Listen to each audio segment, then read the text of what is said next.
aujourd'hui c'est une journée assez importante parce que si les jeunes prennent conscience de toute cette pollution, de toutes ces choses qu'on fait sans s'en rendre compte, je pense qu'on pourrait réussir à progresser. Alors je suis là pour soutenir le mouvement pour le réchauffement climatique, pour soutenir Greta Thunberg, la petite Suédoise qui a lancé ce mouvement. Donc voilà, on fait des affiches aujourd'hui pour montrer tous les mouvements, tous les petits gestes du quotidien qu'il faut faire, tout ça pour sensibiliser les Diois notamment, et puis pour ajouter la ville de Die au mécontentement du gouvernement qui ne fait pas grand-chose au niveau de la COP21. Mais en fait, chacune de nos actions peut engendrer de la pollution et tout. Donc faut bien prendre conscience de chacune de nos actions parce que c'est comme ça qu'on arrivera à réduire l'impact du réchauffement climatique.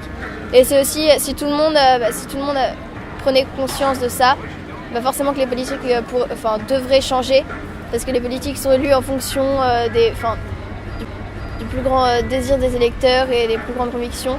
Et si on mettait en conviction le réchauffement climatique et la crainte que notre planète elle meure, forcément qu'il y aurait des politiques qui seraient élus pour changer ça et pour changer un peu le système du coup.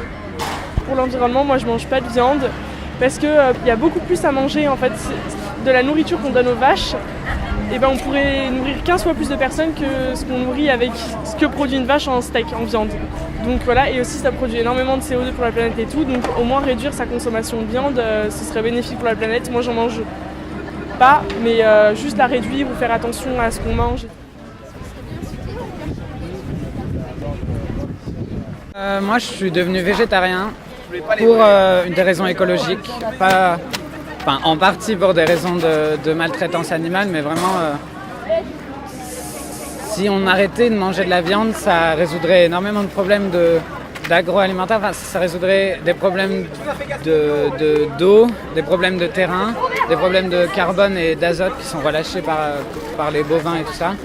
C'est quand même une des façons les plus significatives de lutter contre le réchauffement climatique, c'est d'arrêter de manger de la viande. Il faudrait, je pense, penser à relier les programmes scolaires au développement durable parce qu'on se bouge beaucoup mais on n'est pas encore assez. En fait, il faudrait vraiment que tout le monde se bouge et pas que la France. Il faut vraiment que ce soit international parce qu'en fait, la planète, il n'y a pas de frontières. Le réchauffement climatique, il n'y a pas de frontières. Il n'y a pas un pays qui va être safe parce que je sais pas, il est neutre. Enfin, c'est pas possible. Il y a tout le monde qui est concerné et voilà, il n'y a pas de. C'est ça. On peut pas juste. C'est pas parce que tu vas être plus riche que tu vas pas être impacté, c'est pas parce que tu vas être pauvre que tu vas avoir plus de problèmes et je trouve qu'en fait les gens ils prennent juste le problème trop à la légère et il faut vraiment changer le système et changer l'éducation des enfants, expliquer qu'en fait l'écologie c'est une façon de penser, une façon de vivre et pas que juste trier ses déchets et faire des éco-gestes mécaniques.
détruisent la forêt amazonienne pour pouvoir planter des choses à la place.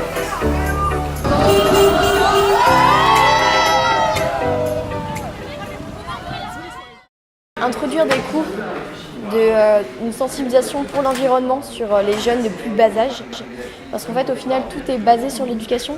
Et que si un enfant est construit avec une idée qu'il faut protéger l'environnement, avec une idée qu'il faut manger local, et plus tard, il aura beaucoup plus de chances de manger mieux, bio, etc. Donc, Par exemple, juste dans les magasins bio, ils proposent du vrac. Et donc quand vous achetez en vrac, ça fait moins de déchets. En plus, en général, c'est moins cher parce qu'il n'y a pas le coût de l'emballage. Et donc, en plus d'acheter en vrac, par exemple, quand vous allez au supermarché et que vous achetez du yaourt ou des compotes, c'est tout dans des petits pots en fait. Et donc ça fait vachement de déchets chaque fois que vous prenez une compote.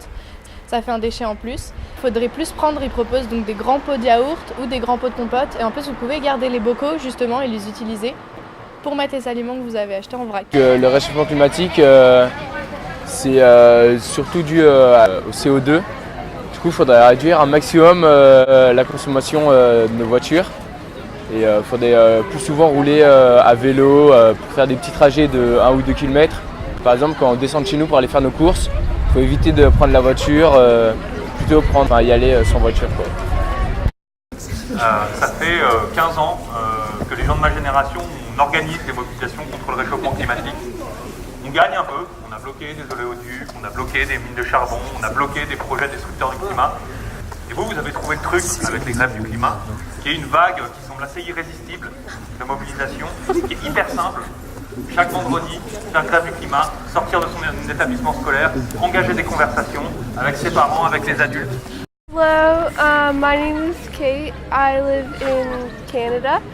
I'm here today to support all of my fellow students here on this strike against climate change, because not only the French government but like every government should do more for climate change. So that's why I'm here today, to support this strike. Manger local. Réduisez votre consommation de viande. Quand vous quittez une pièce, pensez toujours à éteindre les lumières. Allez plus souvent au marché. Au marché, il y a souvent plein d'agriculteurs. Si chacun met un peu de sa part, on peut y arriver.